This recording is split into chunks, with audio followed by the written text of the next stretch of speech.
Good morning friends, welcome back to our channel. Course అనేది change చేసుకోవచ్చా అని comments పెడుతున్నారు. ఎస్పెషల్గా ఫస్ట్ పేస్ అలాట్మెంట్ అనేది కంప్లీట్ అయిపోయింది. ఫస్ట్ పేస్ అలాట్మెంట్ కంప్లీట్ అయిపోయింది కాబట్టి సో చెప్పిన నిన్న ఆల్రెడీ మీకు ఇష్టం ఉంటే పోయి జాయిన్ గారి, అంటే ఆన్లైన్లో సెల్ఫ్ రిపోర్ట్ చేసి టీసీలు అవన్నీ తీసుకొని పోయి జాయిన్ గారి.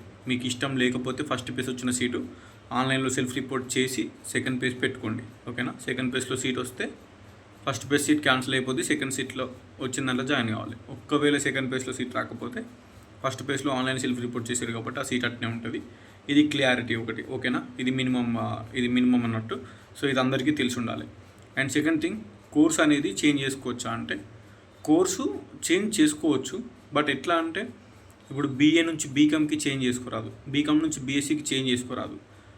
ఆ కోర్సులో ఉన్న సబ్జెక్ట్ని చేంజ్ చేసుకోవచ్చు. ఇప్పుడు బీకామ్లో ఉన్న, ఫర్ ఎగ్జాంపుల్ బీకామ్లో ఉన్న పర్సన్ బీకామ్ సీఏ వచ్చిందనుకోండి సీటు, సీఏ నుంచి జనరల్కి చేంజ్ చేసుకోవచ్చు, జనరల్ నుంచి సీఏకి చేంజ్ చేసుకోవచ్చు. అది కాలేజీలోనే చేంజ్ అవుతుంది. అది కాలేజీలో మనకు గవర్నమెంట్ డేట్ ఇస్తారు దోస్తు వాళ్ళు. సో దోస్తు వాళ్ళు కొన్ని డేట్స్ ఇస్తారు. First phase, second phase, third phase అయిపోయిన తర్వాత ఆ పర్టికులర్ డేట్స్లో మీరు సబ్జెక్ట్స్ అనేది చేంజ్ చేసుకోవచ్చు. మీ కోర్సులోనే మీరు బీఏ తీసుకుంటే బీఏనే ఉంటుంది, బీకామ్ తీసుకుంటే బీకామ్నే ఉంటుంది, బీఎస్సీ తీసుకుంటే బీఎస్సీనే ఉంటుంది. కానీ బీఏలో ఇప్పుడు బీఏలో హెచ్ఈపీ వచ్చిందనుకో seat, history, economics, political science. మీకు ఆ హిస్టరీ, ఎకనామిక్స్, పొలిటికల్ సైన్స్ కాకుండా బీఏలో హెచ్ఈపీ కాకుండా బీఏలో ఇంకా వేరే ఏమన్నా, బీఏలో ఈపీపీ ఉంటుంది, బీఏలో హెచ్ఈపీ ఉంటుంది, ఇంకా బీఏలో ఇంకా వేరే ఉంటుంది. ఆ సబ్జెక్ట్స్ని చేంజ్ చేసుకోవచ్చు. బట్ బీఏనే ఉంటుంది. సో ఓకేనా? అర్థమైంది కదా క్లారిటీ?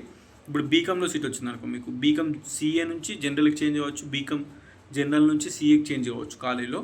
కానీ బీకామ్ నుంచి వేరే బీఏకి, బీఎస్సీకి చేంజ్ కారాదు. మీకు వచ్చిన సీటు బీకామ్. సో బీకామ్లో సీఏ జనరల్ ఉంటుంది. సీఏ అంటే కంప్యూటర్ అప్లికేషన్, జనరల్ అంటే బీకామ్ జనరల్ అంటే అలా కంప్యూటర్స్ ఉంటుంది. సో రెండు వేరు అవి చేంజ్ చేసుకోవచ్చు. బీఏలో కూడా మూడు సబ్జెక్టులు ఉంటాయి కదా. బీఏ హెచ్ఈపీ అంటే history, economics, political science. BA EPP అని ఉంటుంది, economics, public administration, political science. So ఇట్లా సబ్జెక్ట్స్ అనేవి మెయిన్ సబ్జెక్టులు 3 చేంజ్ చేసుకోవచ్చు. కానీ కోర్సును మొత్తం బీఏనే తీసేసి నాకు వచ్చిన సీటు బీఏ అయితే మొత్తం బీకామ్లోకి వెళ్ళిపోతా, బీకామ్ వచ్చింది సీటు బట్ నాకు బీకామ్ ఇంట్రెస్ట్ లేదు బీఏకి వెళ్ళిపోతా అంటే మీరు మళ్ళీ సెకండ్ పేజ్ వెబ్ ఆప్షన్సే పెట్టుకోవాలి. సో సబ్జెక్టులు చేంజ్ చేసుకొని మొత్తం కోర్సే చేంజ్ చేస్తా అంటే సెట్ కాదు. ఇప్పుడు బీఎస్సీలో సీట్ వచ్చిన వాళ్ళు, బీఎస్సీ ఎంపీసీ చేసిన వాళ్ళు ఉంటారు, బీఎస్సీ ఎంపీసీఎస్ కానీ సీట్ వచ్చిన వాళ్ళు ఉంటారు.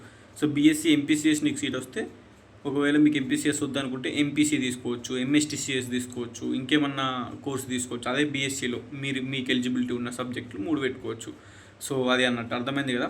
బీఎస్సీ తీసుకుంటే బీఎస్సీలో ఉంటుంది, లోపల ఉన్న 3 సబ్జెక్టులు చేంజ్ చేసుకోవచ్చు. బీకామ్ తీసుకుంటే బీకామ్ సీఏ జనరల్ చేంజ్ చేసుకోవచ్చు. బీఏ ఉంటే బీఏ లోపల ఉన్న 3 సబ్జెక్టులు, మెయిన్ సబ్జెక్టులు ఏదైతే ఉంటాయో మీ కోర్సు, ఆ సబ్జెక్టులు మనం స్లైడ్ చేసుకోవచ్చు. అది మీరు కాలేజీలో టీసీ ఇచ్చినప్పుడు అడగాలి. అంటే కాలేజీలో జాయిన్ అయ్యేటప్పుడు నాకు పర్టికులర్ ఈ సబ్జెక్టులు ఉన్నాయి, నేను ఇది చేంజ్ చేసుకోవాలనుకుంటున్నా అంటే వాళ్ళు డేట్స్ వస్తాయి. మనకు పర్టికులర్ డేట్స్ ఉంటాయి. ఆ డేట్స్ ఇచ్చినప్పుడు వాళ్ళే కాలేజ్ వాళ్ళు ఇన్ఫార్మ్ చేస్తారు. సో మీరు చేంజ్ చేసుకోవాలనుకుంటే చేంజ్ చేసుకోవచ్చు, ఆ సబ్జెక్టులను చేంజ్ చేసుకోవచ్చు.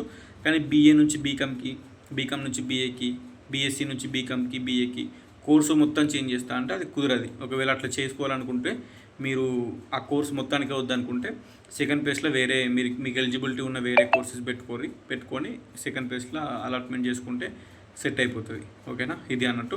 సో ప్రస్తుతానికైతే June 6 అనుకుంటా, June 6 లాస్ట్ డేట్ ఉంది. June 6 లోపు ఆన్లైన్ సెల్ఫ్ రిపోర్ట్ చేస్తే మీ సీట్ అనేది కన్ఫామ్ అవుతుంది, హోల్డ్ ఉంటుంది. డైరెక్ట్ సెకండ్ పేజ్ పెట్టుకోవాలనుకుంటే డైరెక్ట్ పెట్టుకోవచ్చు. June 6 లోపు మాత్రం ఆన్లైన్ సెల్ఫ్ రిపోర్ట్ చేయాలి. జాయిన్ అయ్యేటోళ్ళు జాయిన్ కాండి, టీసీ ఇచ్చి మీకు ఓకే అనుకుంటే సీటు. జాయిన్ కాను అనుకున్న వాళ్ళు, సెకండ్ పేజ్ ట్రై చేస్తా అనుకున్న వాళ్ళు June 6 లోపు ఆన్లైన్ సెల్ఫ్ రిపోర్ట్ చేసి మీరు డైరెక్ట్ సెకండ్ పేజ్ పెట్టుకోవచ్చు, ట్రై చేసుకోవచ్చు. ఇంకేమన్నా పర్టికులర్గా డౌట్స్ ఉంటే మీరు కంపల్సరీ కింద కామెంట్ చేయండి. అంతే దోస్తు గురించి. ఇక పర్సనల్గా నెంబర్లు అడిగితే మాత్రం నేను ఇవ్వలేను, ఎందుకంటే పర్సనల్ నెంబర్ ఉండేదే ఒకటి కాబట్టి ఇంతమందికి ఇవ్వలేను కాబట్టి. సో నేను ఆల్రెడీ చెప్పిన కాల్మీ 4 అనే యాప్ ఉంటుంది, CALL call ME number 4 call me 4 అనే యాప్ ఉంటుంది. ఆ యాప్ మీరు డౌన్లోడ్ చేసుకొని అలా లాగిన్ అయ్యి అలా క్యాంపస్ స్టూడెంట్ అని కొడితే క్యాంపస్ స్టూడెంట్ అని వస్తుంది, కుమార్ అని ఉంటుంది నా నేమ్. అందులో కాల్ చేయొచ్చు మీరు అక్కడ. సో పర్సనల్ ఒకవేళ ఇంకా ఏమన్నా డౌట్స్ వీడియోలు చూసిన తర్వాత కూడా క్లియర్ కాకపోతే ఎవరన్నా పర్సనల్గా ఎవరో ఒకరు మాట్లాడాలనుకుంటే స్టడీ పర్పస్లో మీరు కంపల్సరీ అందులో నుంచి కాల్ చేయొచ్చు. ఇక వేరే రూట్ అని లేదు.